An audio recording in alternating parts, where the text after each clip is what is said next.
So simulan natin dito mga idol, top 3 na ulit sa Western Conference ng Los Angeles Lakers matapos nilang talunin ng Pelicans.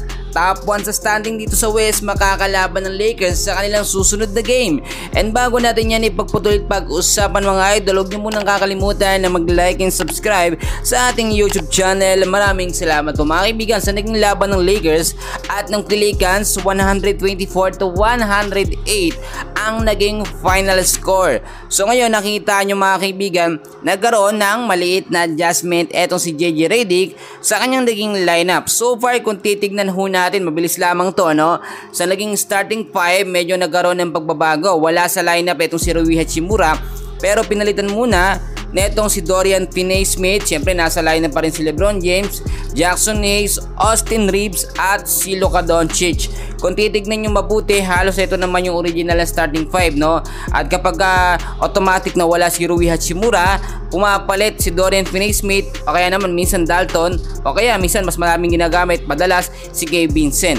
Pero kung titignan natin so far, naging effective itong si Dorian Finney-Smith dito nga po sa naging laban kontra sa Pelicans. Kung titignan natin nung first half ng game, dito lamang na talaga ng 9 points ang Lakers. At so far nakita naman natin dito yung defense at tumpesa ng Lakers, medyo talagang binago nila. Alam nyo, marami nagsasabi kaya natatalo ang Lakers sa mga laban nila dahil paulit-ulit daw ang sistema, yung rotasyon ng mga players, sila din ang lalaro.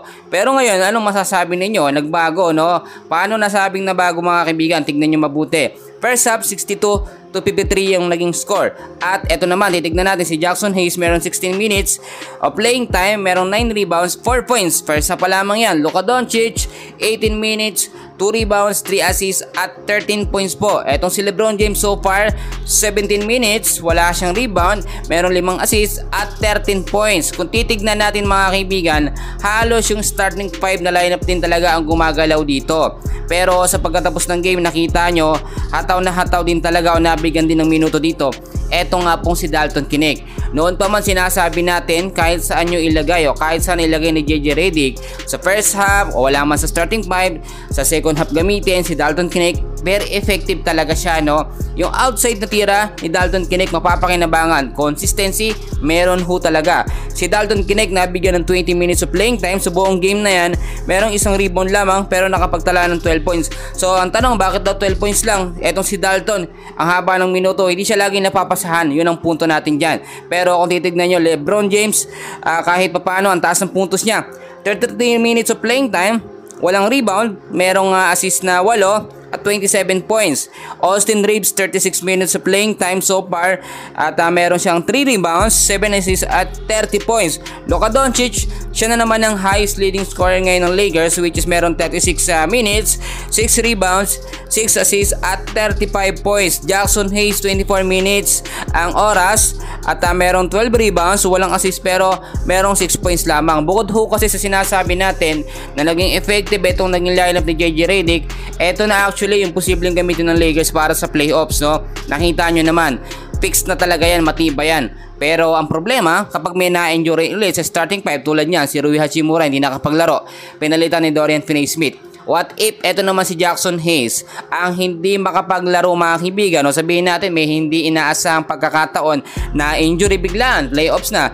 Sino sa tingin nyo ang posibleng gamitin? Nakita natin sa game, no, si Trey Jamison nabigyan ng 5 minuto.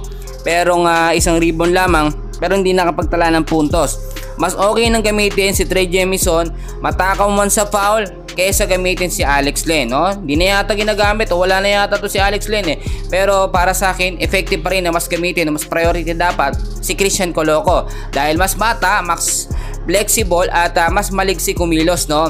Alam nyo, perfect fit pa talaga etong si Christian Coloco, kapalitan o katandem din itong nga po si Jackson Hayes. Pero para sa akin, ito yung dapat paghandaan ng Lakers. Nasa top 3 na ho sila dito sa West at may siguradong slot na sila sa nalalapit na playoffs. Pero yung magiging laban nila, next game nila mga kaibigan, kontra ho sa Thunders, ito matindi. Top 1 ho sa Western Conference ng mga kalaban ng Lakers at hindi ito basta-bastang kupunan. At magiging laban nila April 7 alas 3:30 ng madaling araw ho yan. So ang sinasabi nyo, etong Thunder talaga top 1, kaya bang talunin ng Lakers? Para sa akin, etong small ball na lineup ngayon ni JJ Redick, hindi siya magiging effective, no? Actually, sinasabi ko lamang sa inyo yung totoo. Pero kapag naisip ni JJ Redick na gumamit po na sinasabi ko sa inyo, pampalakas ng depensa, ano ba yon? Twin Tower. Ibig sabihin, dalawang sentro. Alam nyo, nakita natin ang ginagawa kasing sentro dito ngayon, no? Kasalukuyan, itong si JJ Redick, si Rui Hachimura at si LeBron James, no? Mga power forward yan. Ginagawang sentro ni JJ Redick, which is para sa kanya, okay na yon. Power forward, at the same time, pwede ring sentro. Matangkad naman si LeBron at si Rui Hachimura, pero iba kasi yung role, no, ng sentro o big man. Tulad na lamang ni Jackson Hayes, focus madalas yan sa mga assist na binibigay ni Luka. Yung mga rebound, dapat yan ang mga assignment nila. Ring protector ho dapat, no, ng Lakers, yung mga legit na big man nila. Kapag kasi wala tayong depensa dito sa Thunder, for sure talo tayo or talo ang Lakers, mga idol. Pero sinasabi ko sa inyo, yung chance ngayon ng Lakers na magkampiyon, no, ngayong playoffs na ito, makuha nilang kampionado ay medyo maliit pa.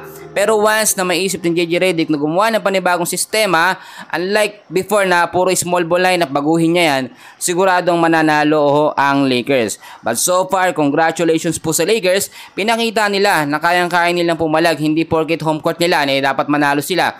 Nakita nyo naman, no, bago yung laban sa Pelicans ng Lakers, talo ang Lakers, kahit home court yan, alam nyo, nasa diskarte talaga yan. So far, yan muna ang update natin. Meron pa humamaya, and please huwag nyo kakalimutan na mag-like and subscribe sa ating channel. Maraming salamat po.